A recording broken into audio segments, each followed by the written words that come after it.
मला हे वाटते की आज फायनान्स मिनिस्टर विकसित भारत कशा होईल ह्याची प्रक्रिया जाहीर करेल. पहिली प्रक्रिया ये है की आत्मनिर्भर आम्ही कसा बनवू शकतो. काय अशी ते जे इकॉनॉमिक इनिशिएटिव्ह है जे इम्प्लिमेंट करून इंडिया आत्मनिर्भर बनेगा. दूसरी ये है कि भारत अब ईयू के साथ अ, मोठ्या प्रकाराने एक ठराव ठरावला आहे, ज्यामुळे आपला गुड्स जो आहे ते कम टॅरिफला युरोपमध्ये जाईल आणि त्यांची जो गुड्स आहे ती इकडे येईल. ह्याचा फायदा आपल्या लोकांना काही मोठे प्रमाणाला होईल. तीसरी जो है दैट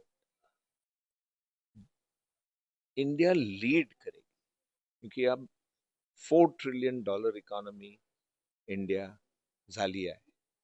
हे जो स्ट्रेंथ आहे त्याच्यामुळे इंडिया जगाला लीड करू शकते काही चीजामध्ये, जसे digital public infrastructure, digital public goods.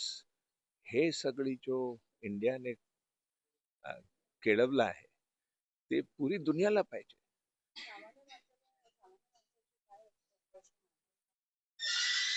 सामान्य माणसासाठी जो भी करायचं होतं ते करून टाकलं आहे. जीएसटी बिल्कुल बरोबर झाला आहे, इनकम टॅक्स भी बरोबर झाला है.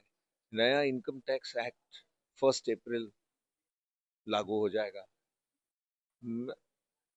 टॅक्स मध्ये काही फेरफार नाही येईल, कारण सगळे फेरफार झाले.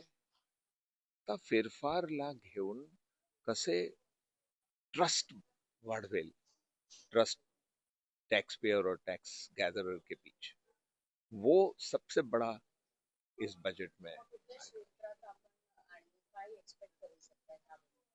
डिसइन्व्हेस्टमेंट, इन्व्हेस्टमेंट आणि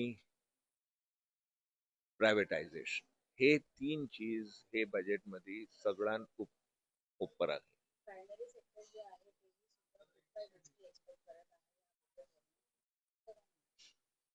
प्रायमरी सेक्टर मध्ये ऍग्रिकल्चरला इन्व्हेस्टमेंट मिळेल, ऍग्रिकल्चरला सपोर्ट मिळेल, इंडस्ट्रीला सपोर्ट मिळेल, मॅन्युफॅक्चरिंगला सपोर्ट मिळेल.